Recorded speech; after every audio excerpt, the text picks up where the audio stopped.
One in here? Yeah, I think you need to.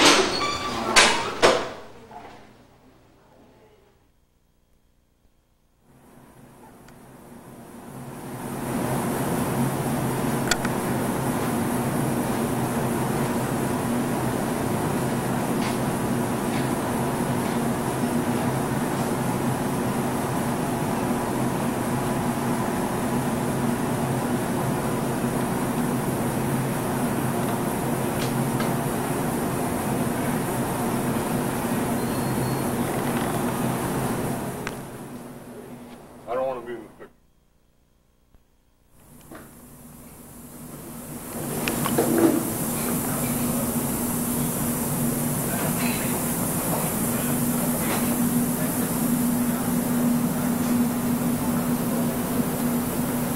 Jackie Bandy, please call 6264. Jackie Bandy, 6264, please.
Oh, that's a going away thing for guys?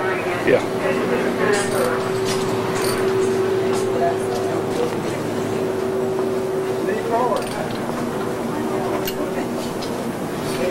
Wave. What's this? Bye, baby.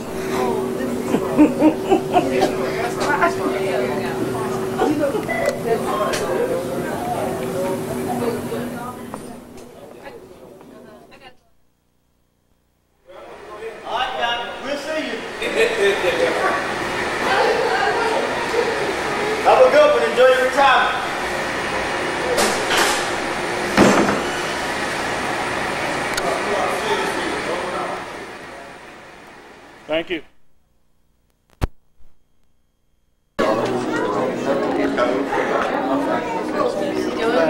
That's enough. I just heard she was grandpa shy. I've never heard of that. She just thought it was the She just thought I don't blame you. I don't blame you. You're still good. How are you? Good. Hey, how are you? I'm doing great. How are you? I'm doing good. You don't have to look at him. You don't have to look at Grandpa. Don't. You don't have to. Where it says reserve. No, you don't. You see? Look. Say hi. I'm Caroline. She is scared. Isn't she adorable?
What is that strange man talking to me for?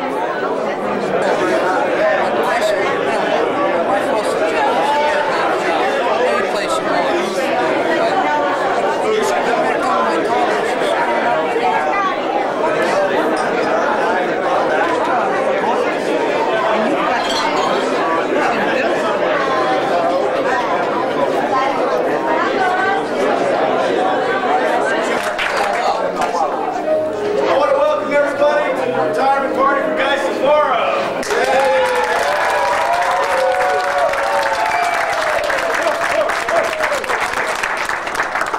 And we're going to start off by letting everybody go ahead up and eat, and then we're going to start our program in about a half an hour. So I'm not sure we want to do this in any orderly fashion or not, but the buffet is now open.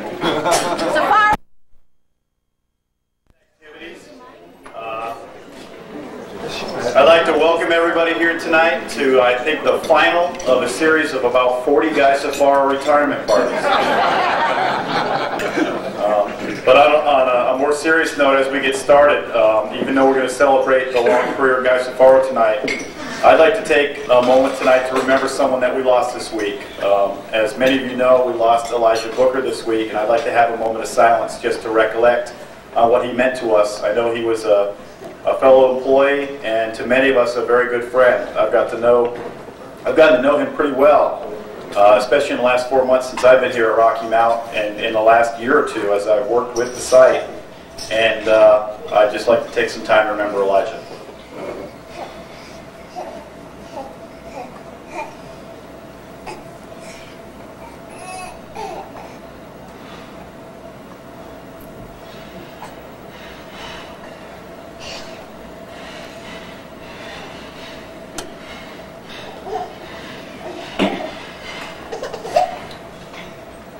Okay, we're going to go ahead and get started. We've got a pretty long program of events tonight. We've got a number of speakers. Before we get started, though, there's something I've noticed that's rather unusual tonight, and I'm not sure if Guy had anything to do with it or not, but I'd like to call Toby Lynch and Dick Robinson up here and just try to resolve something that I've noticed here. So I'd like both of them to come up here.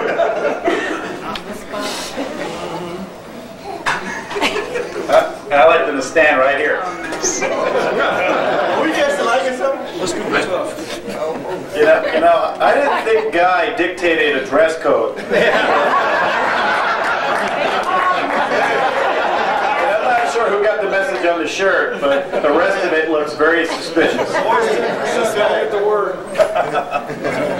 So Guy, if you had anything to do with that, you know, your reach extends pretty far. Once again, I'd like to welcome everybody here tonight. I know I've said quite a few words at the last couple of events that we've had, and I'd just like to briefly thank Guy once again for his many years of service, for his mentorship. I've known Guy for a number of years, and even though prior to this year I used to breeze in and out of town and dump Hank and Dan and John and some of the other members of my team here to drive him crazy for weeks at a time. But I really do appreciate everything I've learned from Guy over the years. I really appreciate his friendship, and I hope as we go forward that I can use him as a sounding board. I know Toby and I are really looking forward to, once in a while take Guy out to lunch and venting and letting him know that Morrow still can't get us anything on time. I think I already set up Monday. And that we really thank him for allowing us to keep those herringbones in the shop, because that's the only way we make the numbers anyway. So we're going to go ahead and get started with the program. I'd like to introduce Jürgen Heller and allow him to make some welcoming remarks as well.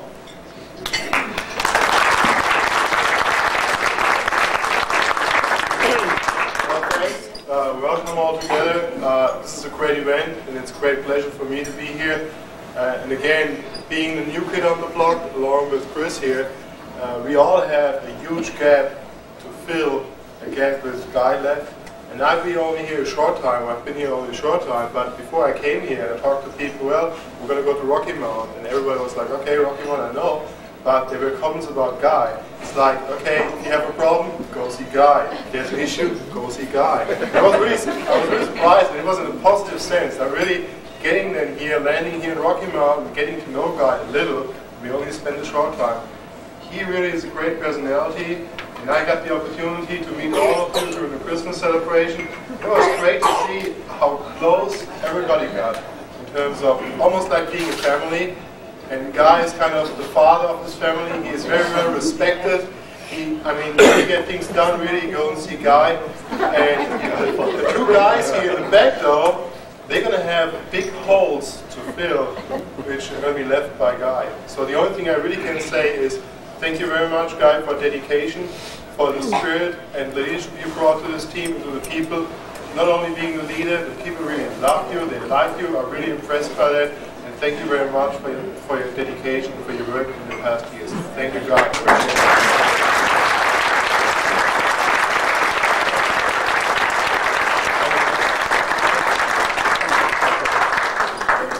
All right. For our first part of our ceremony, we've got some videos that we're going to show, and I don't know if Toby and Nikki want to come up here and introduce the first video. Nikki. Toby. What? Just let me know when.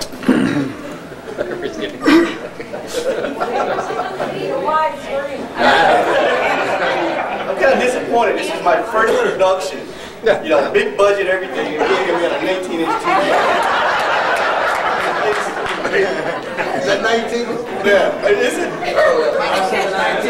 Anyway, everybody knows. I'm going to get out of the way.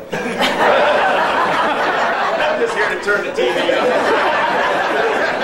Let go of respect. All right. I guess we should go see Guy. Maybe we can pick TV. Anyway, we were sitting around and we wanted to give Guy a memento that included, I think, a lot of things from the facility that he was near and dear to him. Basically, they're institutions now.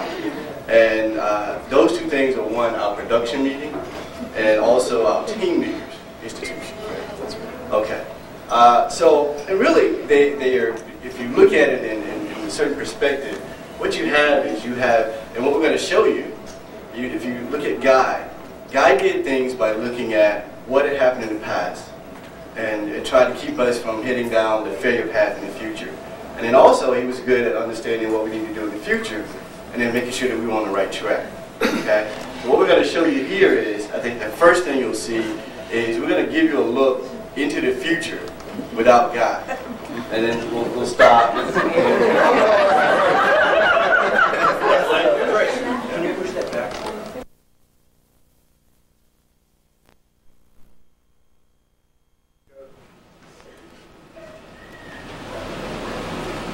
This is a typical production meeting in the post-Gaetano era in the Godwood Room in Rocky Mount, North Carolina. All right, good morning. Let's go. Let's get this done. Marsh, Spiral, 263-0735. Slipped by 1 week. What's the date? February the 13th. All right, ready. Mac 2, 189151. It's now May 1st. May 1st. Typical. What happened to February 29th? Mac tool.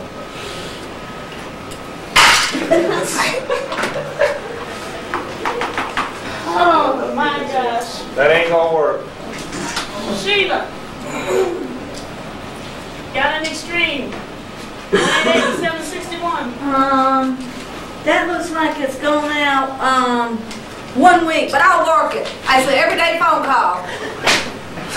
Great job, Sheila.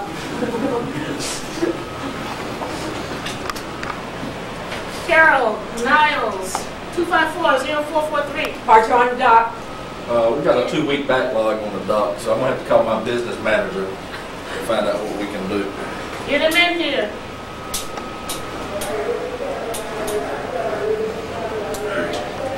Well, where is he? There he is. There he is. Oh, look at him. Oh, Are these your parts, Bonnie? these are my parts. They've been here for 2 damn weeks. How much money you got? I gave you all the damn money I had last week. Okay, looks like we're gonna have to roll for it. Come on, Senator! Come on, Senator! Sorry. Looks like I might have to try again tomorrow.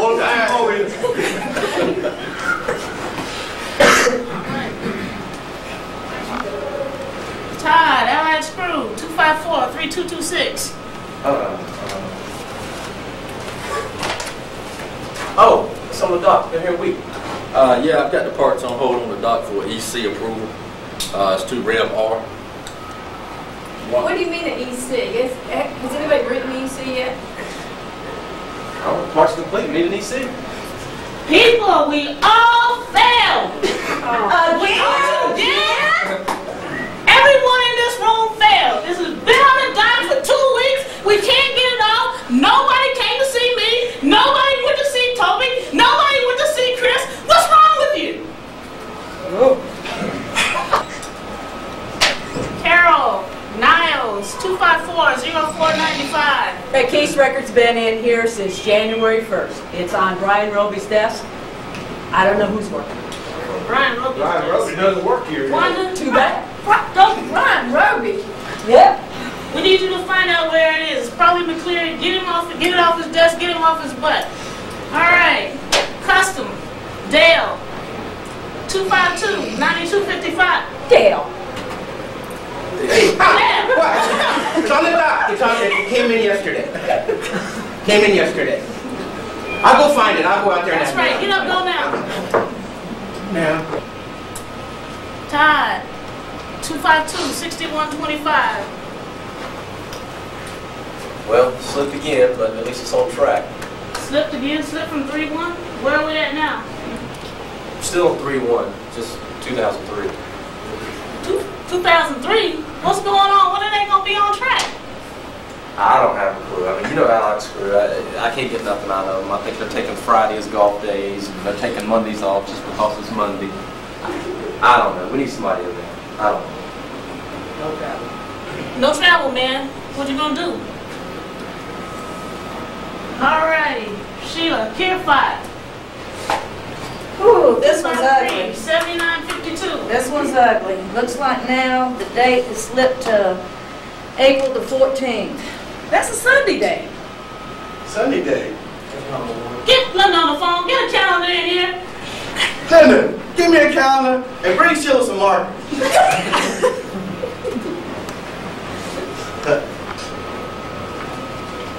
Alright, this SMT was on the dock. 252-9213. Vicky, you want me to go find that? Did you find it?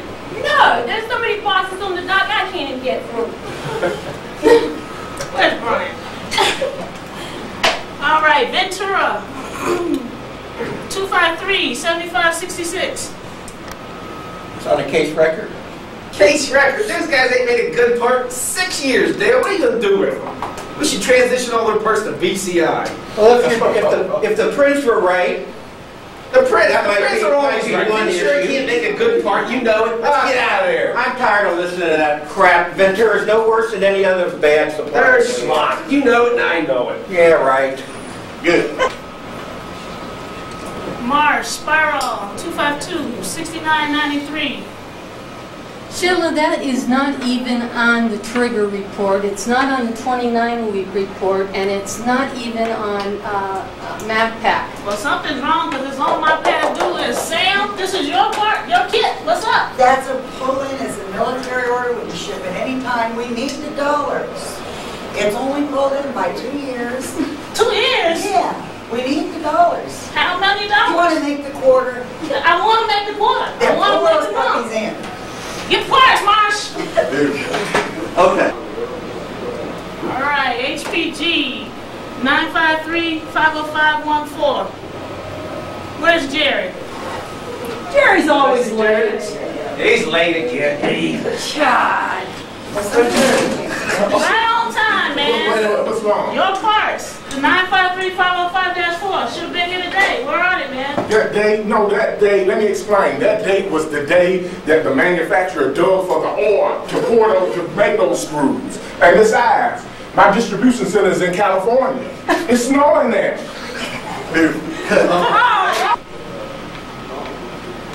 Greg Morrow, 253-7526. It slipped again there 2 weeks. What's going on with that, man? They were supposed to have this party here in August, and then from August to September to October to November to December, and they still can't make it. Now you tell me they're slipping again? You know, I'm getting tired of you constantly picking on my suppliers. You go in there, pull parts in to make your stinking quarter, then you blame the suppliers when they can't make it. This is your fault. Sit down. No. What's the matter? You think? I'm Get in my office.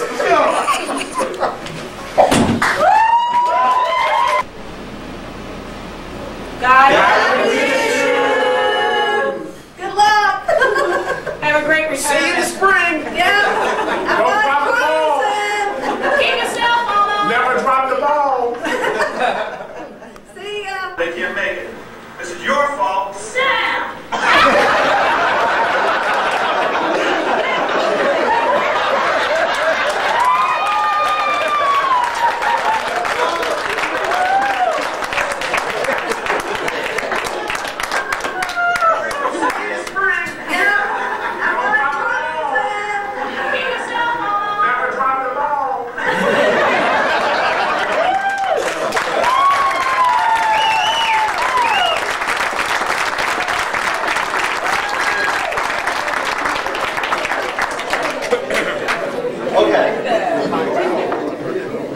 That was our first production. By the way, that was 6 months from now, guys.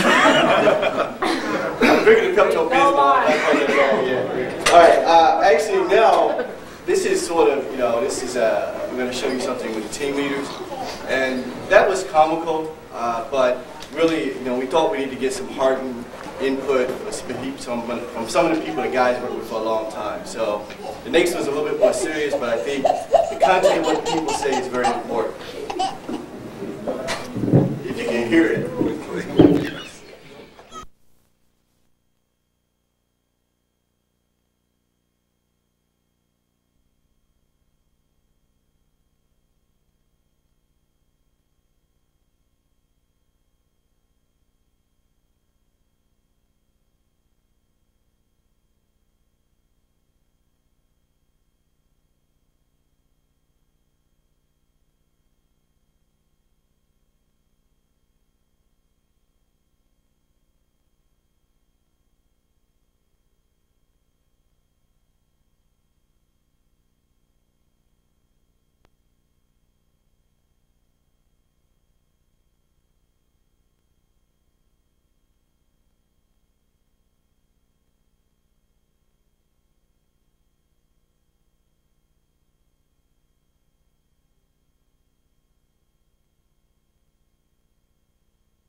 1985. But he wasn't here until 87, I think. Guy came here in 1987. You were here in 1985. All right. Now, from your standpoint, and what is your fondest memory of Guy? Okay, I remember one time when it used to be Joe Minky, you know, how he used to roam the floor about 3:15 and make sure everybody was still working and all. And there was a bunch of SEC people standing up at the clock. And Joe went into that operations office there and pulled a guy out. He was up there going, you know, the guy was sitting there nodding his head, you know, and usually it's the other way around. Guys doing all that. That was the only time I remember a guy being chewed out from everybody else. So your fondest memory is seeing Guy get chewed out. That's pretty good. Before change, I mean, it was different. Usually this guy in charge telling everybody and barking off instructions. This time somebody was shooting. And if you had to look back, what would you say that from, it could be attitude, it could be Six Sigma 2, what do you think that the way Guy did business, what do you think has impacted you the most? Probably his attitude to action. I mean, just like everybody said, you know, when you go to his office with something, the first thing he does is get on the phone and contact that person. Just get it done. Making sure things get done, taking immediate action. Yeah. By his faction. Yeah. What about you, Don? We were talking the other night, and you know, we were talking about people with seniority in the plant, and we started talking about, okay, like the original 6. I think it was you and one, Dave Hassel, Jesse, I think Mickey, and Doug Hammock, right? And there was one other individual the guy mentioned was not here any longer for whatever reason. So you being one of the original 6 people in this building, and so Guy came in 87, and you worked with him that long. I mean, give us one of your fondest memories. I don't know if this guy getting chewed out or what, but. No. I reckon the one thing I can remember that was good to me was when we were both, I was a unit manager and he was a unit manager, and we had to go to a Pratt & Whitney meeting. And I asked why did I have to go. He said basically we just need a body there. So actually we went to that meeting and neither one of us had a part in it. But what I do remember that I'll never forget, that between me and Guy, we ate more shrimp together. And it got sort of embarrassing because we had the shrimp tails sitting on the table, and we finally had to kind of quit eating because it was getting embarrassing. But one of my fondest memories, I guess. And I guess from the standpoint of working with Guy for a long time, obviously, no matter what, you know, he had his style. And when you work with somebody for 14, 15 years, right, particularly when they're your leader, something that they do is going to rub off on you. What's rubbed off on you? Well, Guy's always going to count. When you start telling him something, he's going to respond, and generally before you finish. So he's already responding, but as far as rubbing off on me, I guess the one thing is you best go ahead and speak up when something's not going right, because the guy was going to speak up. And usually that works out best. You need to go ahead and get it out. You might be wrong, but go ahead and speak up. So that somebody knows how you're feeling. Do something. Do something. And the guy, he wouldn't wait. He would do something right then. And I guess, I don't know if you can get the corner, Bruce. We start talking to Robert. We'll go to Nikki first. Oh, go to Nikki? Oh, yeah, go to the old timers first. Okay. Oh, well, okay, old timer Nikki. All right. You worked with Guy for a while. Now, you got tons of the stories. What is your most memorable Guy moment? Probably when we were at the Quest and Anaheim. Just like here at work, Guy's full of compassion, and he always drove for the right things, but when he gets outside of work, you can really see that in him outside of work. I want to say that with doing the things he wants to do, he has fun at it. And so while at the same time he's serious, he drives all the right things. Shoot this. Shoot this. Sorry, I'll just wait for a minute because we'll have to repeat it. Could you say that one more time? And guy, that was planned. That was a real deal with Brian on the phone. But at the Quest. Anyway, at the Quest, you know, he rolled up his sleeves and he had a good time. And you know, he's a great dancer. Thanks, Guy, for all the dances I had with you. And you know, what can I say? He's a leader. He leads with persistence. He demands things of you, but yet he has a good time doing it, and he makes everybody else have a good time too. No matter how serious the situation, makes you feel good about what you've done. So we thank you for that, Guy. Otis? And from a standpoint, I think your tenure working with Guy, I think we may have gotten you an old time because John has been around for a while. And Joe. But if we go to you, Otis, I mean, what is your funnest Guy moment, or?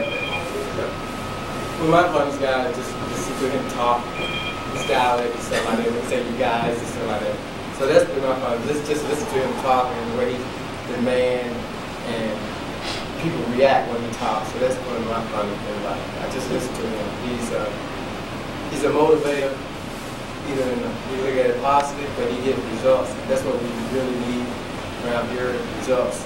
Not just somebody giving lip service, but he gives results. Results when we talk. Personally, I like to thank him for the opportunity just, to be able to come up from the ranks and become where I'm at, stuff like that. Give him the opportunity, There's no way else going to do it, just coming in here working.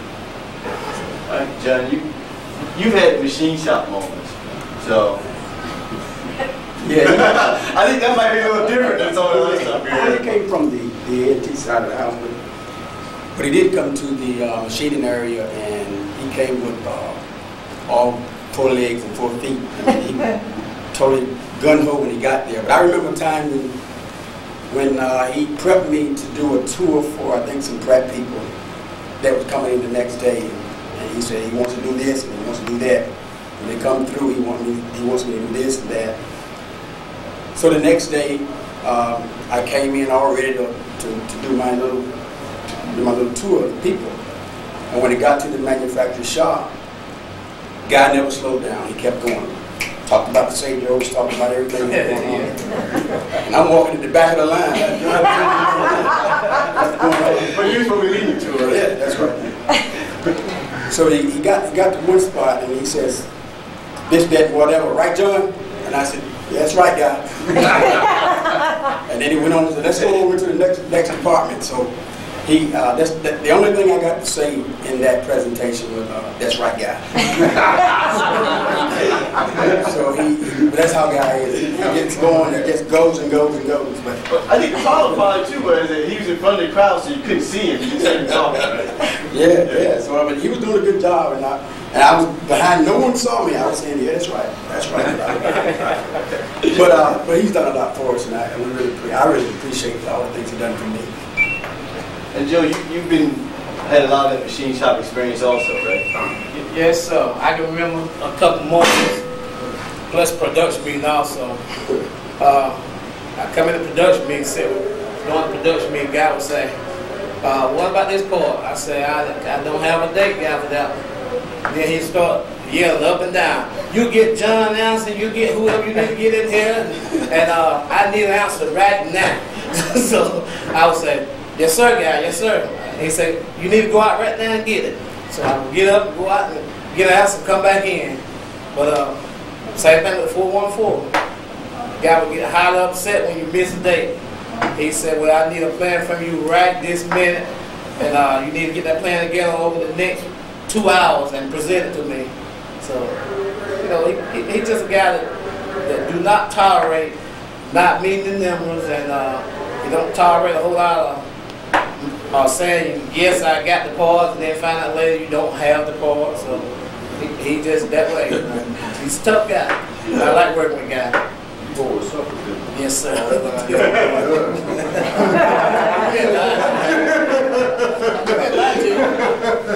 But you got the job done, right? I think we hit everybody, and we say the best for last. That's Mr. Ladd. Oh, I'll say Brian. Brian put the phone. Brian best for last. Put the phone down. I don't know if he knows what the hell we're doing. before you start talking. Do you have a fun memory or just a...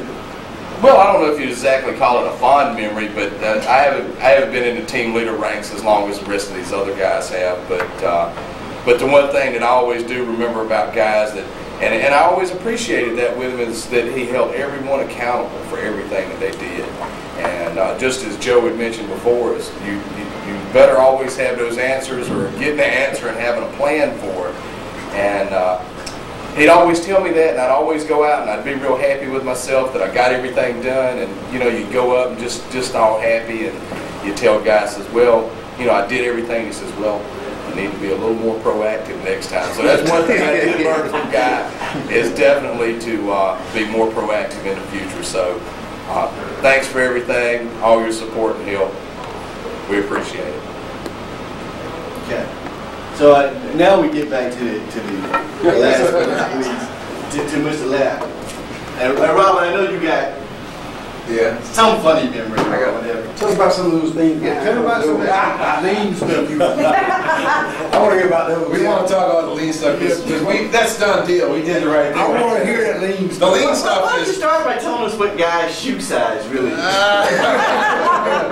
Well, he never had it up my ass, but he tried.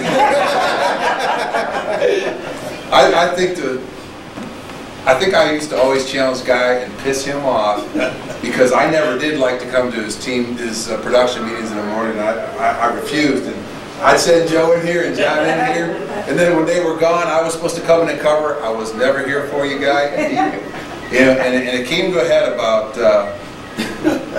what was it, about 4 or 5 weeks ago. The guy had told us about. I think he was very, very patient. It was about the 7th time. He said, you got to have the production meeting covered, lad. You got to have somebody in there, you, John, or Joe. Well, I said, okay, it won't happen again. The next day. Well, you know, nobody was here this morning, right? The next day we screwed up, and these two guys, I don't think these two guys was here, and I was supposed to cover, and I didn't go, and I got a call. Linda gave me a call. I can always tell when I'm in big trouble. Linda would call me. She gave me a call, and I says, what is it this time? And you didn't cover the production meeting. You better go in and see him. I think that I pissed him off more than anybody has ever done in this facility. He shut that door, and he used a couple of expletives that, and the funny thing was, I didn't take him serious. He was so damn mad. Everybody out there in the office, Linda and Hawkinson, and everybody ready for cover. I don't know what it was, but you came out alive. I came out alive, and for some reason I still wasn't going to go to those productions. But I think he understands that my feelings about the production meetings. I always thought we had our stuff together in manufacturing, and we didn't have to do any explaining, because the real thing about Guy was that he was very good at. The real thing that he was good at is that he knew what the facility needed. He knew there was the theoretical, this is exactly what we need to do, but he also knew that the reality of the situation was this, and he always found the middle ground for all the departments, where all the departments were successful, because he could see the shift, and he knew where we needed to put the emphasis. So he really knew how to hit the numbers for the facility. When this side was down, he would bring this side up. When that side was down, he'd bring that side up. And so I always knew when he was hollering about this and that he really knew we were okay. And we had our more serious discussions in a quieter tone, where he'd say, look, we're going to get in trouble, you got to get us out of this, and we'd go ahead and hit those numbers. So a lot of that stuff was for show, and it didn't stick with me. I knew what the reality was, and I knew we were okay. So I know you're going to hate me for saying that, but you're a great guy, and we've done a lot together in the last 5 years, and especially during the transition times. And I want to thank you for your belief in me that I could pull that off. And Brian's on the phone again, but thanks for all the opportunity, and certainly your dedication. Never changes, man. There's one other thing, Toby. For everybody in here from operations side, do you guys remember Guy always saying that the big bubble was on its way? Yeah, the bubble never got here. It never got here, guys. In fact, it never made it. Oh, the bubble never showed up. You know what's happening? We gotta prep, we gotta prep, we gotta prep. The big bubble's gonna get ready to break loose from manufacturing.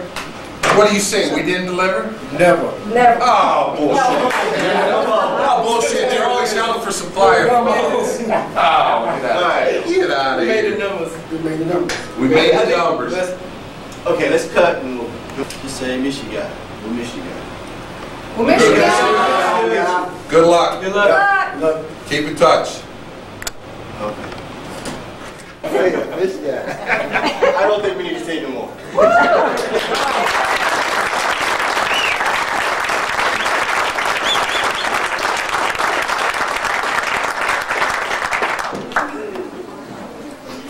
Okay, after that exciting series of videos, we're going to allow Robert to come up here and really let us know a little bit more about the world according to Lap.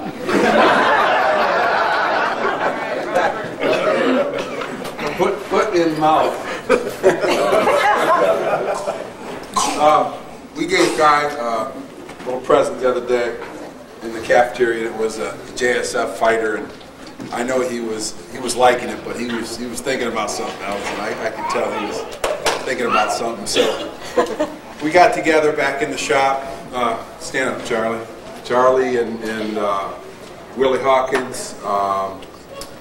Help me out here. Virgil Lewis, Kurt Callahan, Robert Thomas, Ben Pope, some other guys, and we said, you know, what can we really put together that he's going to like? And I think everybody knows. I think somebody mentioned it before. I think you said it about the rotors. Was the bread and butter, and there's stories behind the rotors that maybe he'll share with us later on. But I hope you told Dick about the rotors. Do we have any left in the schedule? We seem to be hitting just like 50 a month right now. I don't know about that. But anyways, put something together for you guys. You know that I think it was what 2 weeks ago you came through the facility with some khakis on. Yeah, I ain't never seen it with no khakis on. His typical wardrobe. But wait a minute, I gotta back up. First off, I already ate them, and here's the replacement. God left that on his desk, didn't he? Yeah, he did. You would always eat all my pistachio. It was teamwork. We brought the guys in and had the pistachio. I always ate his pistachios. He would never eat them. They'd always be in his office. And I'd come in and I'd eat, and I don't think I ever saw you eat one pistachio. I ate 2 jars of yours in about 2 weeks. Anyways, he came through with his khakis on. So when we were putting this little thing together, this was kind of the top of it. But it's kind of a khaki-looking lampshade. It's a designer trend. I left it in the plastic just in case you want to, I don't know, maybe switch it out.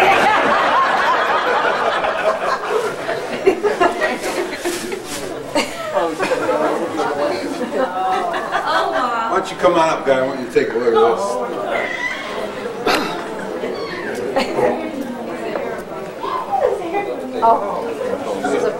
Get the lamp. Don't get shot. Get the shade on. Yeah, we're going. Quality checked up. Yeah. Come up with any tags on it. Thornhill? You recognize it was Thornhill. Take orders, Robert. Company there. Oh, look at that touch lamp. Get your candles. This on top for you. That's a 10 sensor top. Let me get this thing is exactly square. You can't guess that Robert was an engineer at one time. Now you know what I am anyway.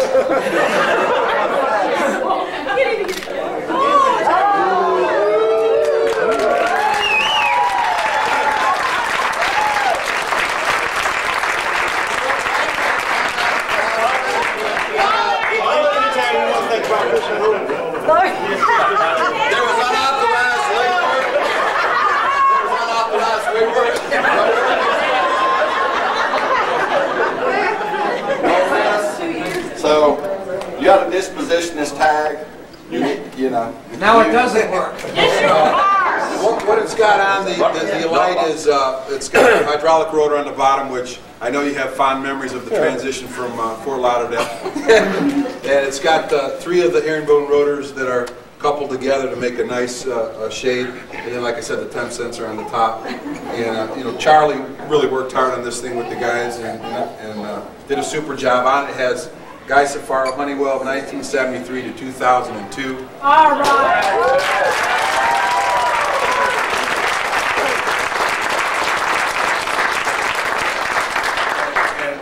This came from Bob Bell. I was looking around, and it's a Bendix Engine Control Division pen, perfect condition.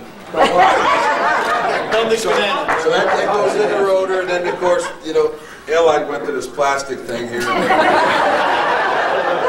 And then this one you can get in the employee store. That's a Honeywell. Anyways, we know that guy loves those rotors, and by damn, they weren't going to go out of the facility. He was still here.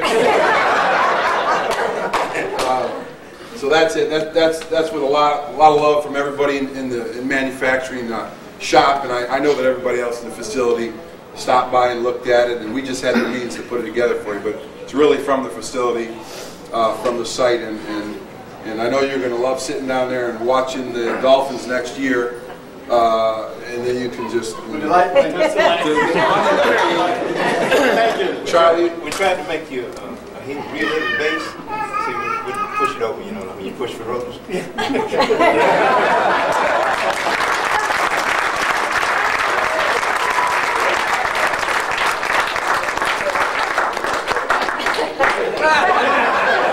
noticed I wore khaki pants. What was that? Or someone in purchasing will be calling you in a couple of weeks.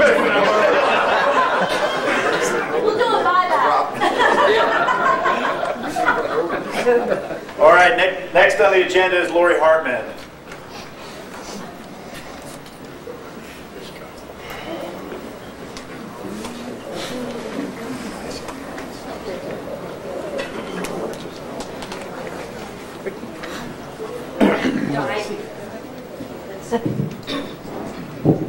I have a couple of letters from some good friends of yours that couldn't be here tonight.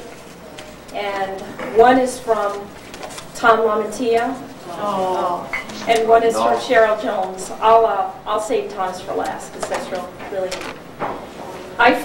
This is from Cheryl. I first met Guy on my 3rd day at Rocky Mount. I didn't know who this person was that started yelling at Nick Turco about why he wasn't signing off on paying counter-to-counter shipping for parts or something. But I did know that I didn't want that person ever yelling at me. I was soon to find out there would be many, many times when that same person with a big mouth would be yelling at me. Throughout my time at The Rock, I learned 10 life lessons from Guy that I would like to share. I think they describe it best. Life lessons learned from Guy. Number 1, put family first. I think that everyone, especially Guy's family, knows that Guy would do anything to protect and be there for those he loves. This value supersedes work, football, and everything else. Number 2, make decisions in your job as if you were the CEO of the company. Guy always has put what is important for the company, and particularly the Rocky Mount site, ahead of individual wishes or desires. It is that selflessness that has made Rocky Mount successful and the people in it great. Number 3, be honest. You are only as good as your word, and your word is your bond. Guy's word is as good as money in the bank. Number 4, lead by example and others will follow. I think we have all seen Guy step up and represent the best our facility and product line has to offer. He has always looked out for those that have been entrusted in his care. Whether he has had the title of leader or has just done what has been needed to be done, Guy is a leader by his actions and his strength of character.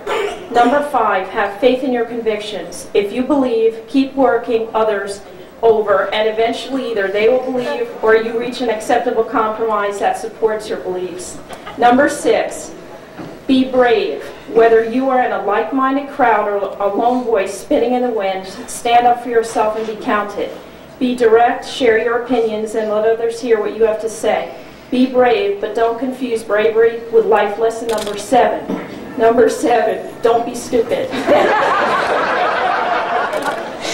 When you're confronted with an opponent with either more clout or more friends in higher places than you, the direct approach may not work. Be smart and try another way to get your point across. Number 8, have loyalty. Be loyal to those people and causes that believe in you. You'll get it back in spades. Number 9, have a passion and let others know your passion. Most of us are lucky in life if we have one thing to be passionate about.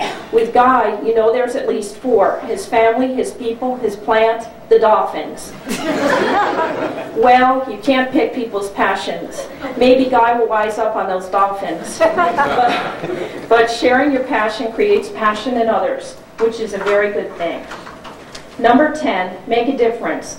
You know you've made a difference when you're leaving causes joy and remembering the good times and sadness and knowing things won't be the same without you. I wish you and your family the best of times to come, but remember, if you start using your blowhorn with joy around the house, you may be back to work quicker than you think. I love you, man. Cheryl Jones.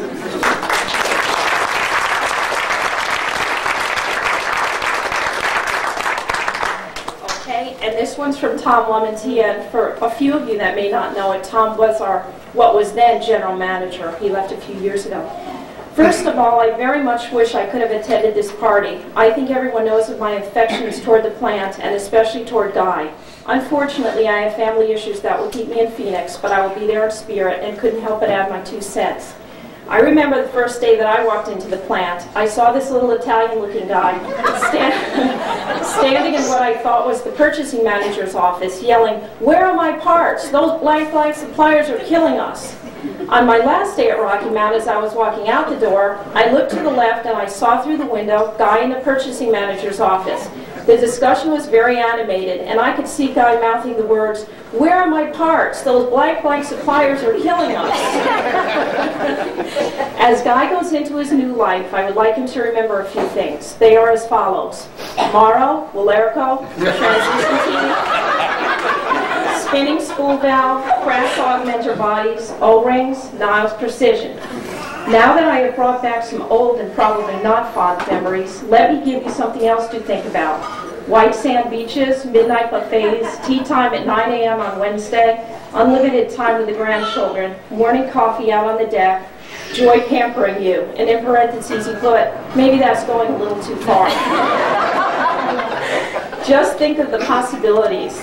I have never worked with an individual who day in and day out was more committed and more passionate about the people and product that he worked with. Through all the trials and tribulations of the rock, there has been one person that the plant knew would always be there and could lean on. That was Guy Sulfaro. Guys like me come and go, but Guy was there through thick and thin, always making it happen and always doing it with integrity. I wish Guy enjoyed the greatest of happiness in their new life, and I hope to be part of it in some small way, even if it is only a telephone call every couple of months like we do today. I am proud to have worked with Guy, and I'm more proud to call him my friend. God bless, Tom.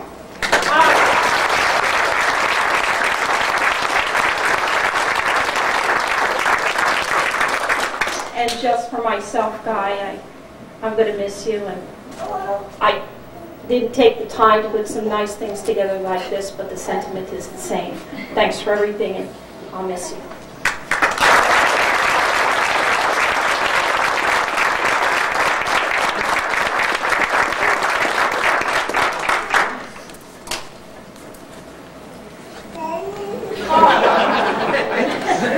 I hope the light's going on for you now. Okay, I'd like to ask Faye to come up and say a few words now.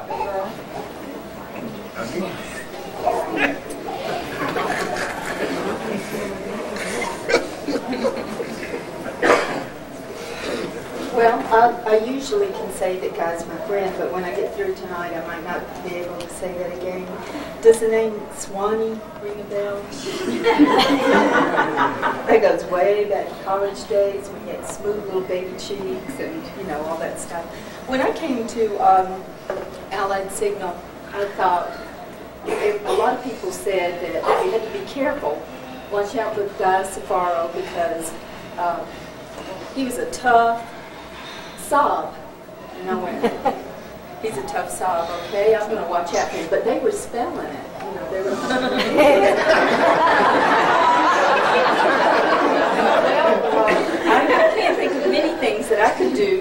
Guy's way, and I certainly was going to be very unobtrusive and stay out of his way, and I wasn't going to let him get mine either.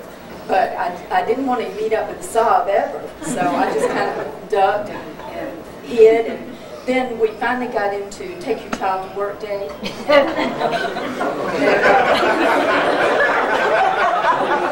I thought, I know what they mean, he is a sob.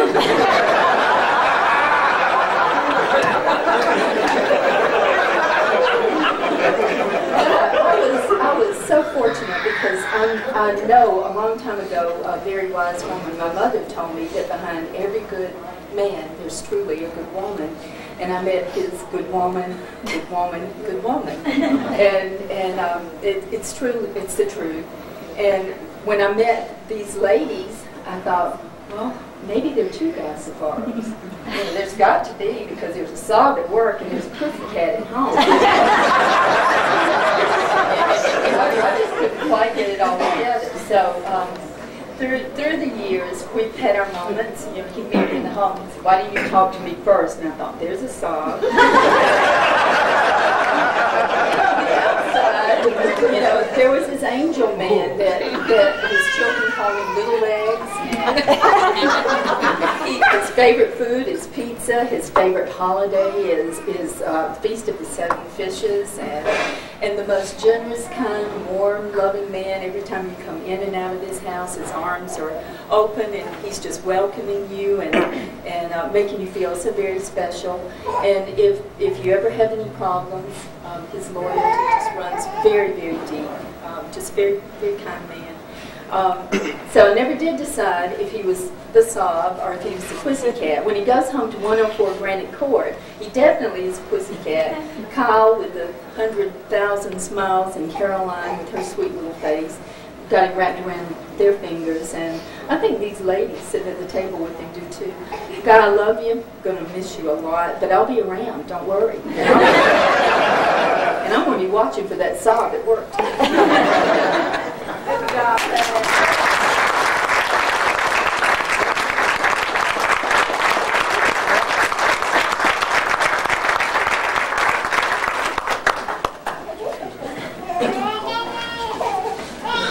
Okay, we have a few more videos that we're going to get teed up here. First one's going to be from the South Bend team, and then we'll follow up with a video from Phoenix. Let's go. I'd like to introduce a late arrival, and in addition to the agenda here, I know he's over there trying to get something to drink. On the house, right? And I'll take care of that. Kevin, why don't you come up here and say a few words?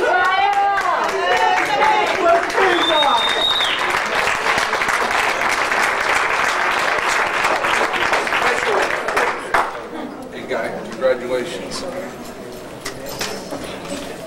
Glad I could be here. I just want to thank you, Guy, for... I got the floor for a change, Guy. It's going to be different. Yes, it is. Boy, it's unbelievable.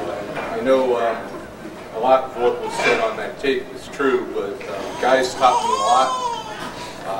He taught me how to bob and weave and make sure you didn't lead with your chin. He usually tagged that pretty early in the argument. But we've worked real hard over the last 3 years, and we've done a lot. You guys have helped Guy be a real successful leader. And moving to another business really made me appreciate how effective Guy was in moving mountains, because there aren't many like him out there. He taught me a lot. It was always fun to, as I always said, debate a point with Guy. We just had passionate debates.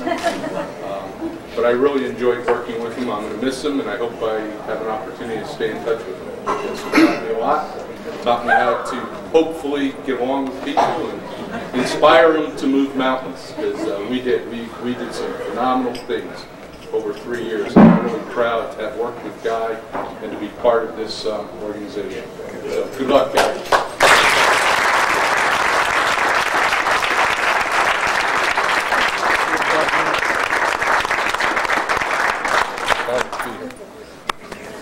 Kevin was going to try to bring one of Guy's sandbags with him tonight as a reward, but he couldn't get it in the building. It was so large, they confiscated it when I was getting on the plane. That's not surprising. Okay, that's the end of the pre-planned portion of our presentation. Now we'd really like to open the floor up to anyone else in the room that wants to come up and share with us a few thoughts on Guy's retirement. And I know we have some people that indicated they'd like to do that, so if they'd like to come up over here, we can have them come up to the microphone.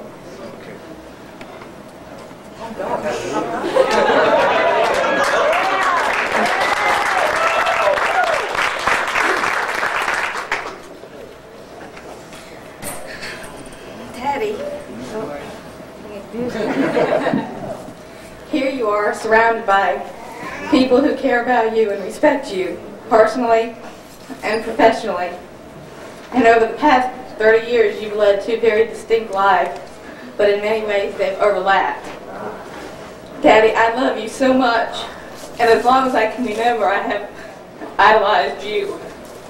You have sat on a pedestal untouched.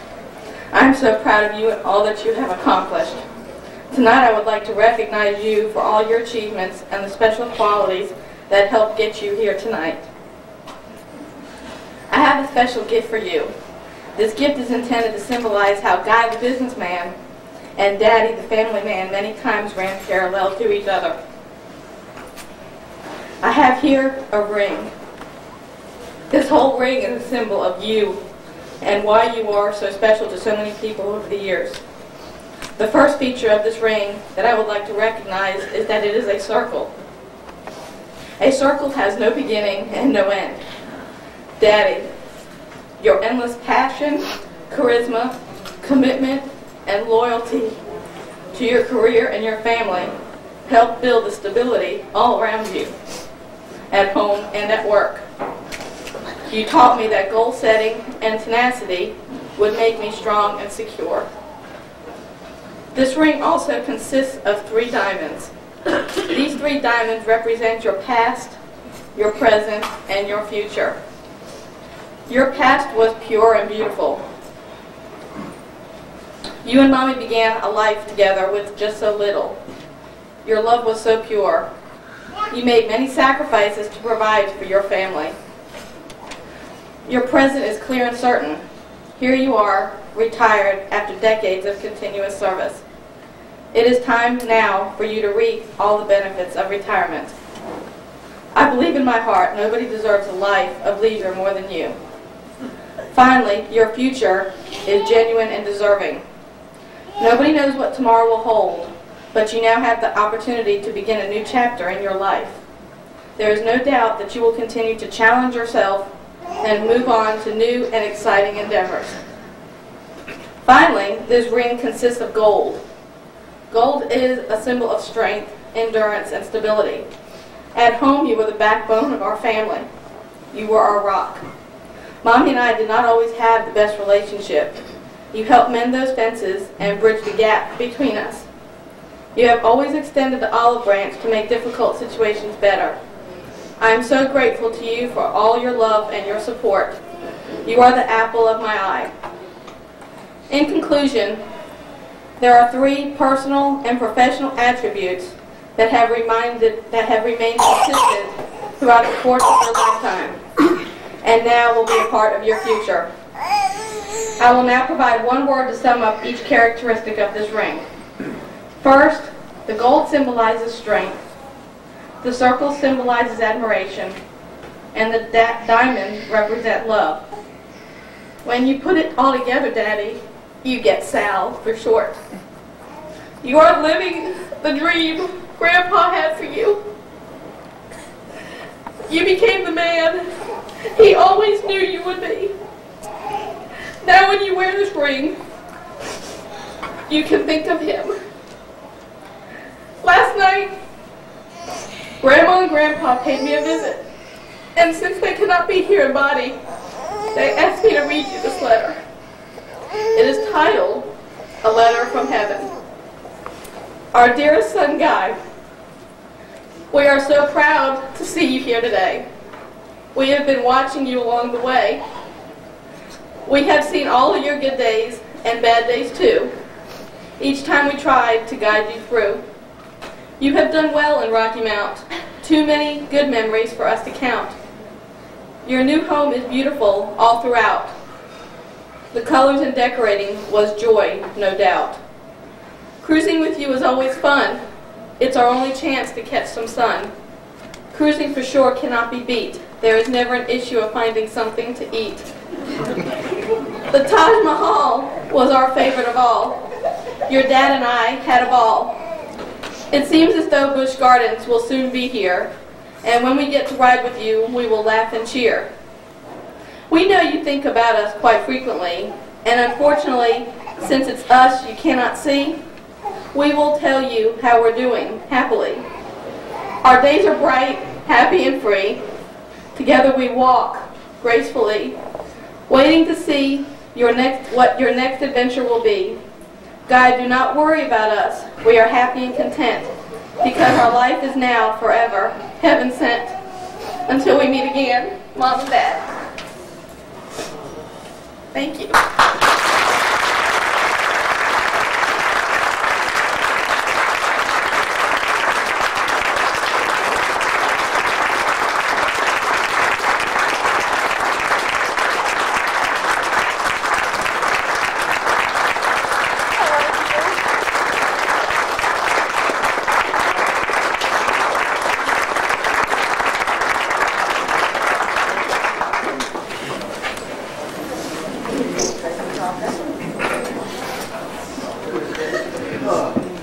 I don't envy anybody trying to follow up after that. The mic is still open, so if there's anyone out there that wants to share some additional words with Guy, come on up.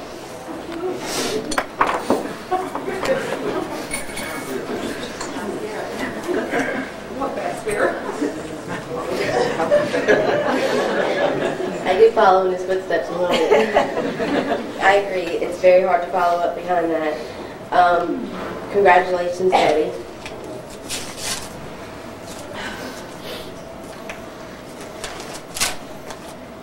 This was your card.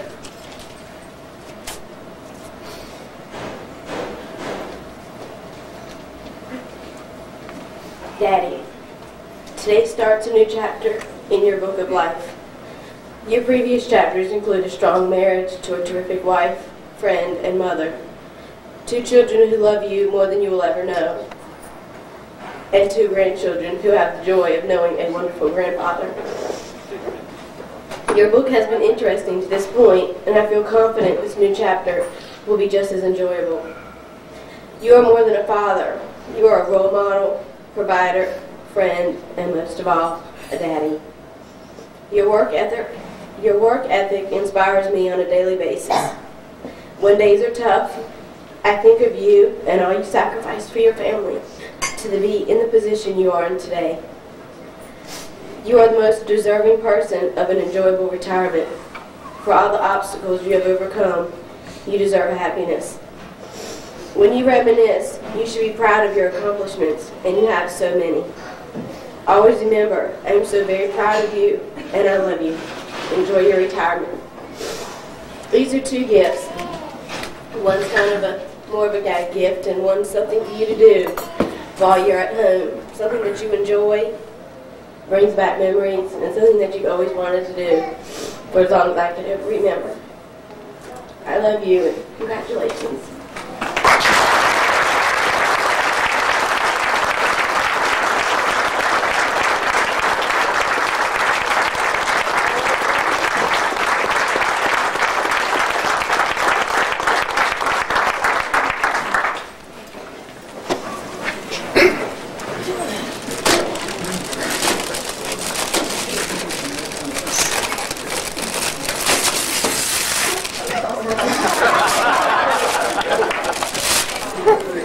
My own cruise ship.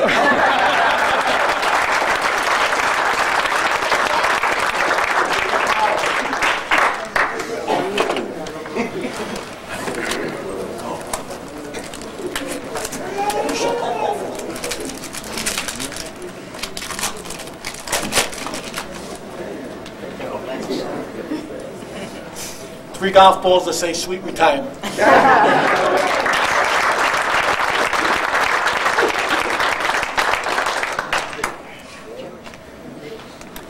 Joe, you want to come on up? Think he's going to do it? Good job. Come on up anyway, Joe.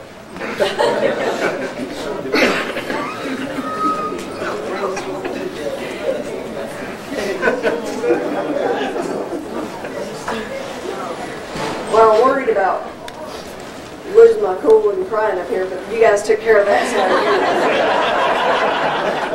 side. So I thank you for that. The team leaders, and all of you can come up here if you'd like. Just come up here because we're going to give guys something. All the team leaders come up if you don't mind. And Toby. Toby's the team leader now that you're gone, guy. Guys, we reflect on your past. It's a great acknowledgement to say you've never walked alone.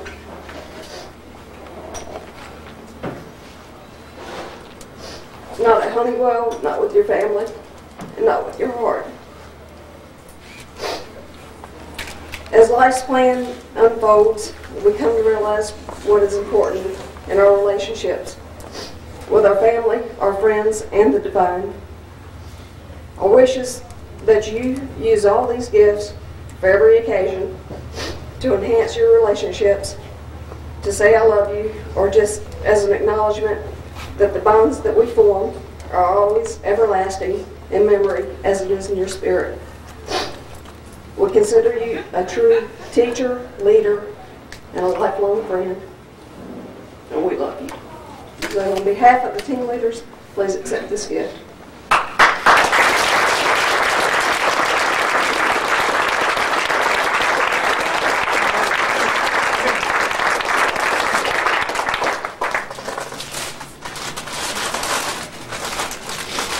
Cell phone.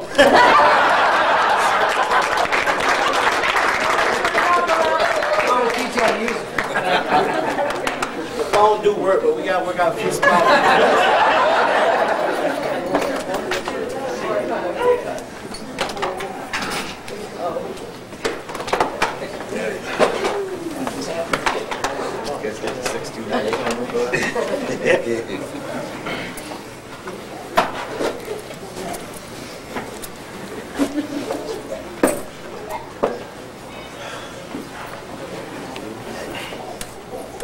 It's silence.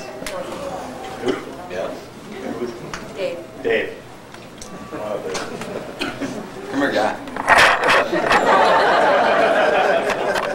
It's in the box. Do your hand getting them in there? Rejects. Yeah. Ladies up first. Guy's been sitting there all evening watching that box. He's probably thinking, who's jumping out of it? We're going to let him find out in just a minute. But I just want to say, Guy, thanks.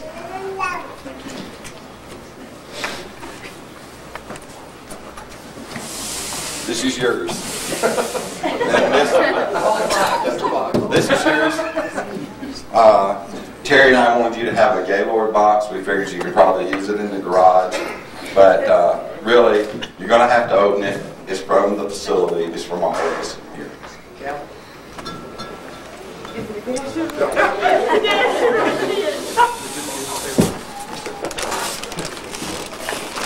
Here you go.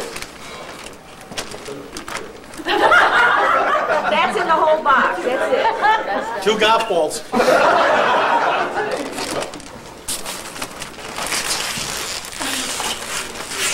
You can throw it anywhere you want. They'll pick it up. Just throw it out. Oh my God.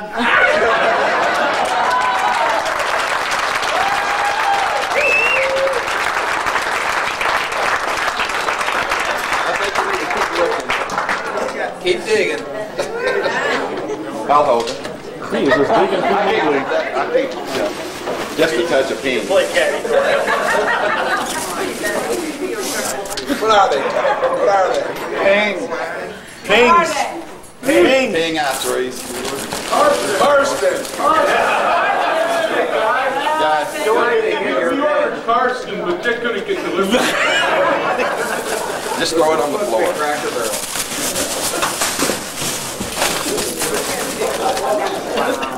Is there a case record with them? It's in the bottom. Oh, okay.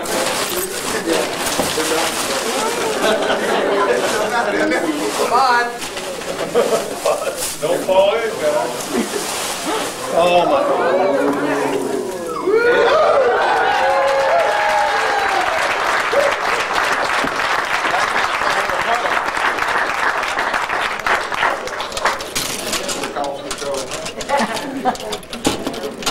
They're junior size.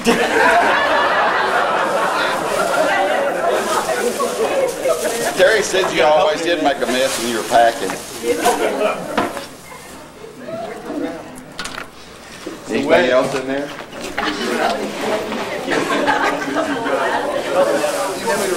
No, I'm not helping out on anything. I'll turn the box. Don't fall in. Don't fall in, guys. Three. You're not through. Yeah. You gotta dig the whole body. You gotta, I mean.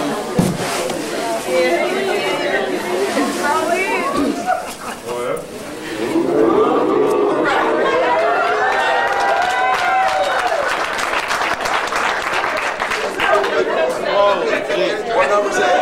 Maybe you won't miss it so much. I know, you're always ahead of me, right?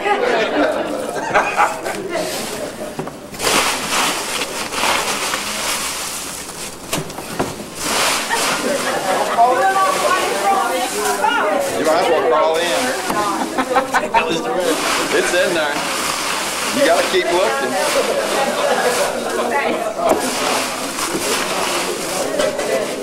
Oh, I didn't see no shipper on it. All right. The three. Get out back, guy. You don't use them. Kevin's already got plans for him. Is there more? Yep. He can't use them, he's lefty. He's gonna learn righty though.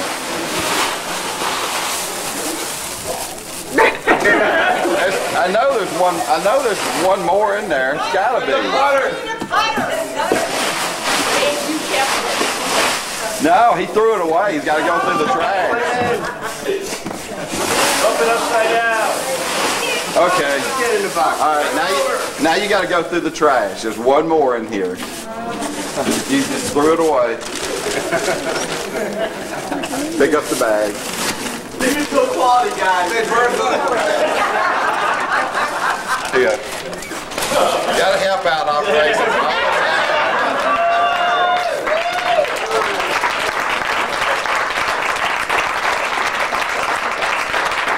I don't know, I got a camera. Should be. Where's that butter? I'm figuring. Yep, No that's butter? it. That's it. Congratulations, young man.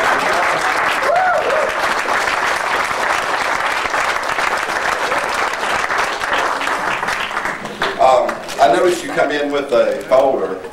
I'm sure you're out of words and can't share with us what's in there, can you?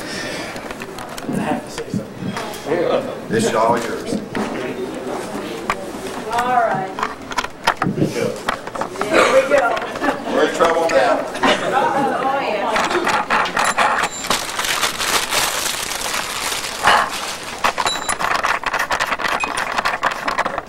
I really had 13 pages here prepared, but nothing prepared to what I see here tonight.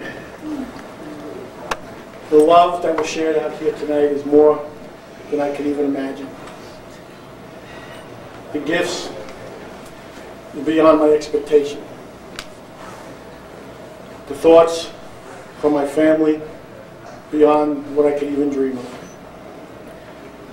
I don't know how anyone could be any more fortunate than I am right now at this minute, or feel as good as I do this minute.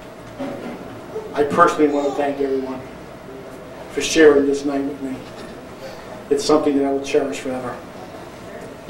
The golf clubs, I hope they make me better than what I am.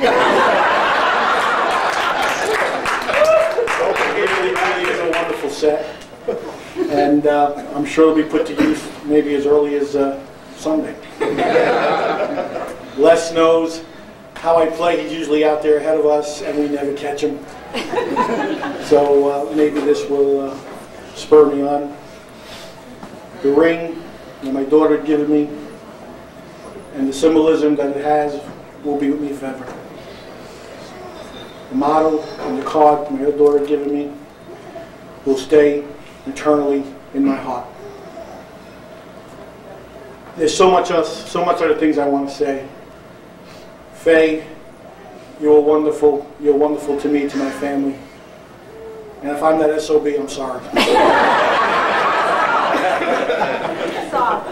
Sob. That's Sob.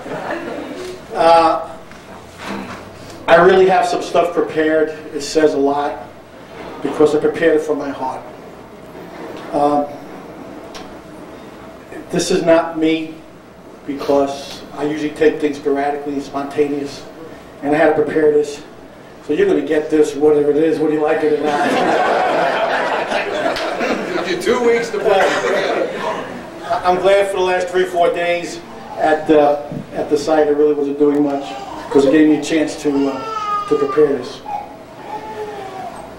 So I'm going to start out by thanking Chris and Jurgen for a great party, and to all of you for coming and sharing this special night with me. I've been dreading this moment all week. I'm not used to this. I'm used to the one being in control. I'm not on my turf. I'm not in my plant. I'm not making the rules. That sure as hell is not fair.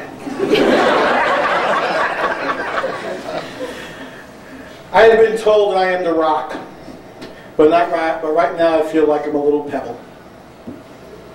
But before I go any further, my success throughout my career cannot have been achieved without the love and support of my wife of 31 great years, Joyce.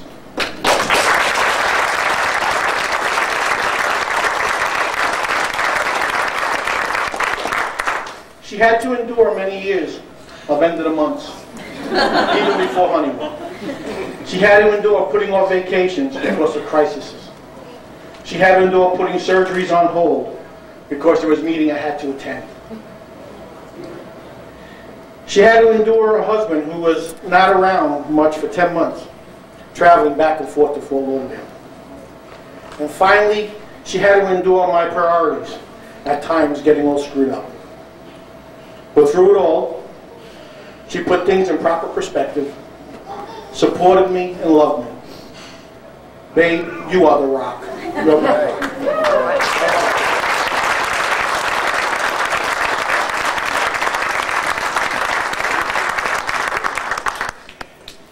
I can't tell you what it means to me to have the people who I love and who are the most important to me in my life to be here tonight.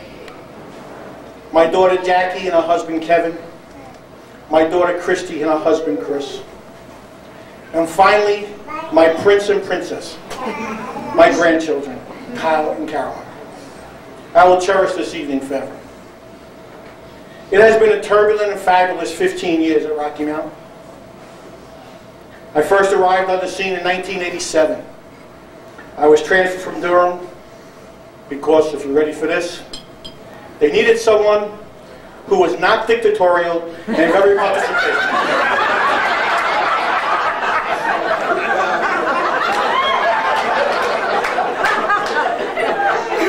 Boy, have times changed. I didn't laugh.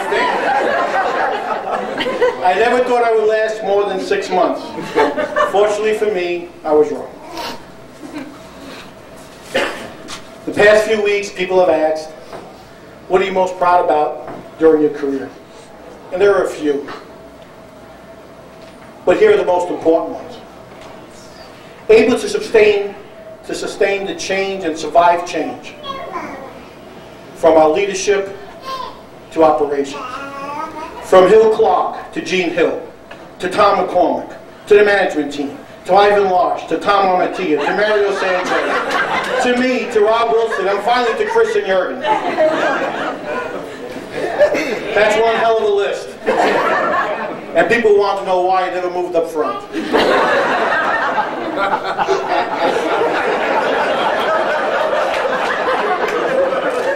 Everyone had a new management philosophy, and most of the time brought with them a new staff. There was the typical headbutting, and finally the learning curve would begin by yours truly. Each one brought their own style.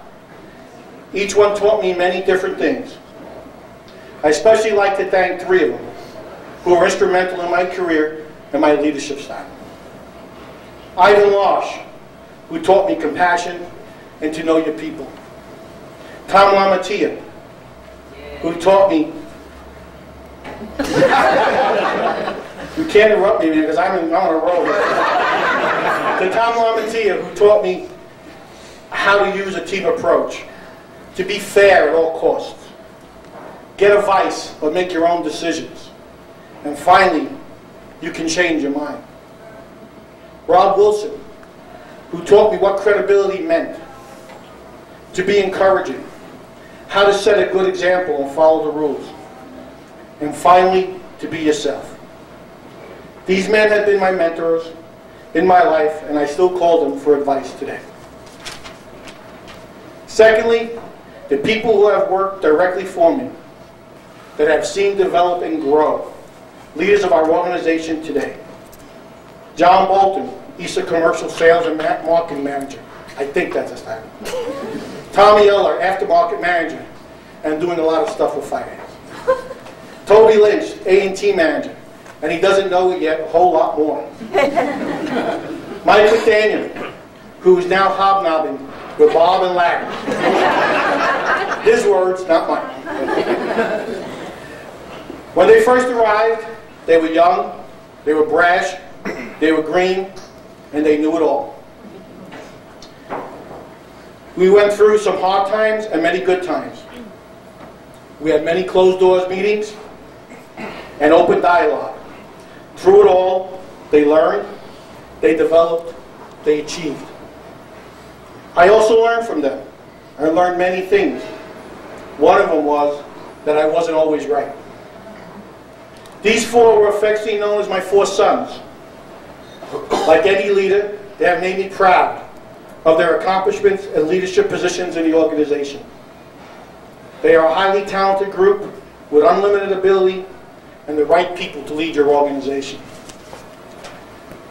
The next group of people literally did whatever I asked, day in and day out, for 15 years. This team is the heart and soul of this organization, who today are making a difference day to day, who have fought through all the changes and just keep on going, who still have the passion and the energy. These are the team leaders. Don Rogers, who covered me during one of my most hectic times, the CFM 56 recall. Nikki Weeks, who was there every day and did whatever role we asked of her.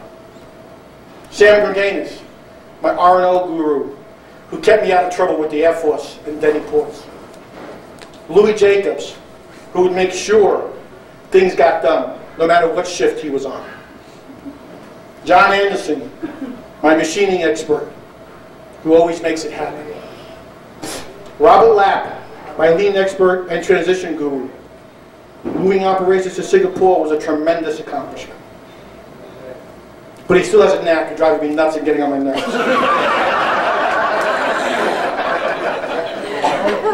Otis Moss, who has endured all the growing pains of EMINS. Joe Williams, Mr. All Around. From machining to assembly and test, Joe always succeeds. Brian Bedingfield, who's always there from the quality organization. Dick Shea, my image guru, who has lived this program for many years and brought it to the level it's at today. Now a GE A&T engineer. You have all made me proud. You have all developed to the next level. You must now harness your energy, talent, and leadership to lead this site forward. I'm confident you will. Third, changing a workforce from a push, assembly, and test and machining operation to a pull lean operation. There's a 6 Sigma people didn't know I knew those words.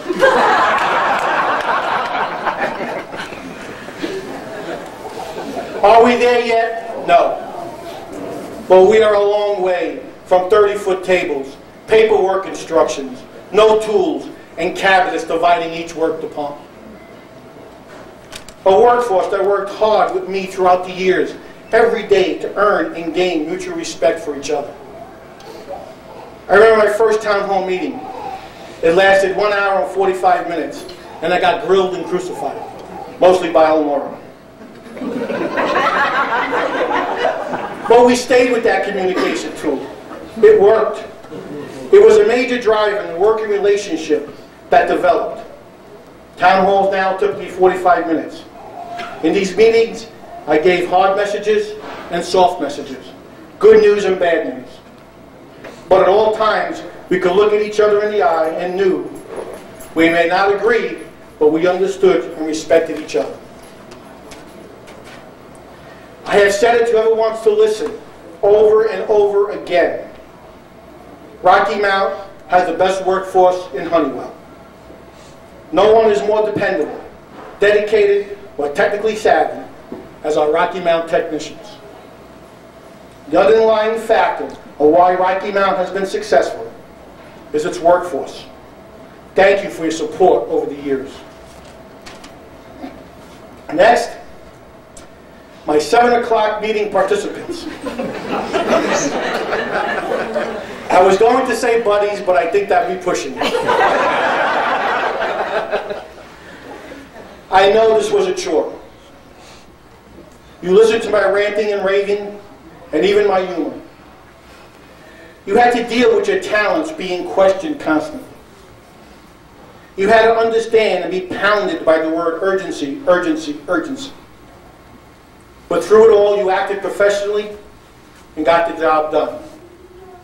From purchasing, to planning, to quality, to engineering. I know the meetings were hell. But I would like to believe, through all that ranting and raving, each of you have continuously learned, and that you are all better professionally for it. 50 admins who have put up with me all these years. They had to learn hieroglyphics because of my handwriting and spelling. They had to learn PowerPoint and Excel because I wouldn't.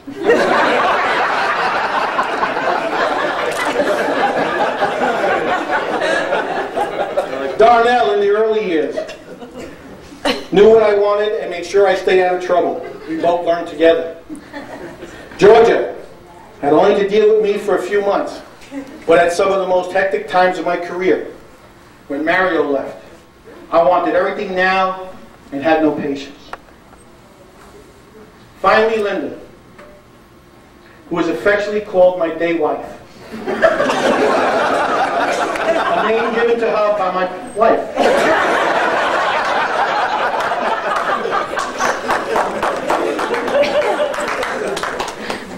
Linda has kept both my personal and professional life straight. She made sure I had my facts ready for meetings. She kept me focused when I was running 100 miles an hour. She identified for me where all my landmines were. She reminded me of my priorities. Personally, she made sure I got to the doctor on time, made sure I returned my calls to my wife and daughters, that I took my medication and pills on time, and was there for me when there were crises going on in my life and my family. She had to put up with my temper and at times my foul moods, but never once wavered and just said, yes, sir. Linda was not only my admin, she's now my friend. Linda, thank you for all your support over the years.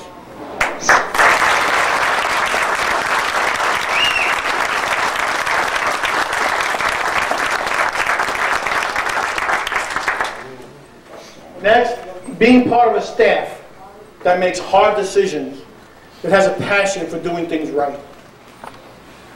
That's what kept me going. The other day, we were in somewhat of a loud discussion in the dogwood room. A kind of Guy Kevin McNeilis meeting. Jurgen came in thinking we were going to blows. This was nothing more than the passion this staff brings to the table. to make the right decision. The success of the staff has been solidarity. We work together, we succeed together, we got our asses kicked together. There are 18 of you on the staff today, all with different roles. Chris and Jurgen hold this team together. You have a pool of talent. Bob Shinaki, Tom Ellis, Sam Cooper, Mike Manson, Rob Jones, bring in those sales. We need them bad. Kevin Feltz and Dan Hansen, keep developing our products and continually make it easier for us to build. Lori Hartman, keep the ball out of jail.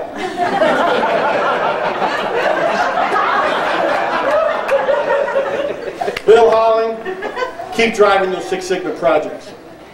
Mary Lorenz, our information technology guru. You said to me the other day, I never yelled at you.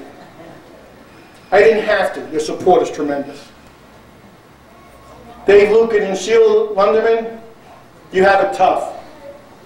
Get the one system in, get it straight, and get those parts in here on time. Dave Shea, who has the hardest job, keep the building running.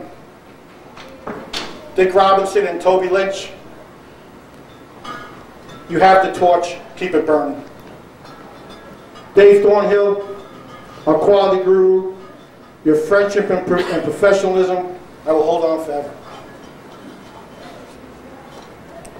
This team breeds success. I have learned from each and every one of you. I have learned compromise. I have learned trust. I have learned teamwork. But most of all, you have taught me to be a better person. With all of these great and highly talented people I have mentioned in the last 10 minutes, as you can see, I had no choice but to be successful. In closing, it's been a great ride. I have mixed emotions. I still love what I do. I still get schooled up, like last Tuesday. But I also recognize it is time. There is a quote that I have taped to my desk for the past 10 years. It's by Logan Pearsall Smith, who was an English essayist and editor in the early 1900s. And it reads, and I quote, "There are two things to aim for in life. First, to get what you want. Second, to enjoy it. Only the wisest of mankind achieves the second." End of quote. I don't know about being the wisest, but I sure am the luckiest. I have what I want, and I'm damn sure going to enjoy it. Amen. Lastly, the site has tremendous challenges ahead. This team must, and I mean must, stick together to face and conquer any obstacles and barriers that come your way. You have the leadership. You have the talent. You have the passion. You will succeed. Thank you for an evening I will never forget.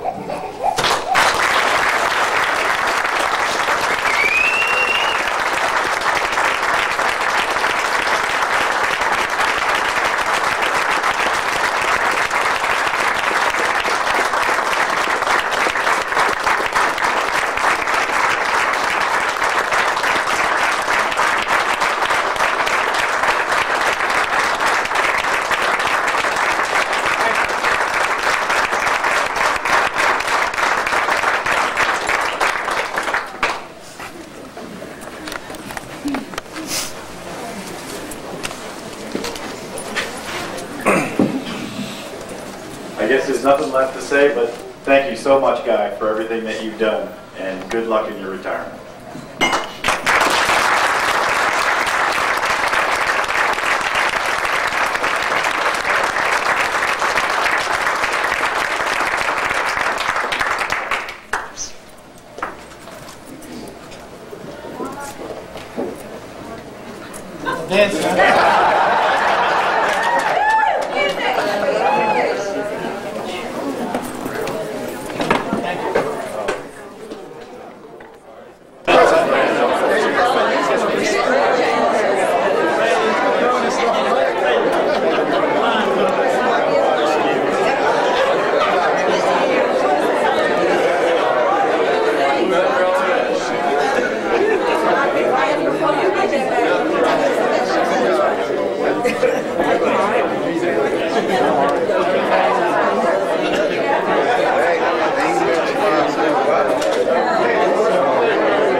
nothing's happening.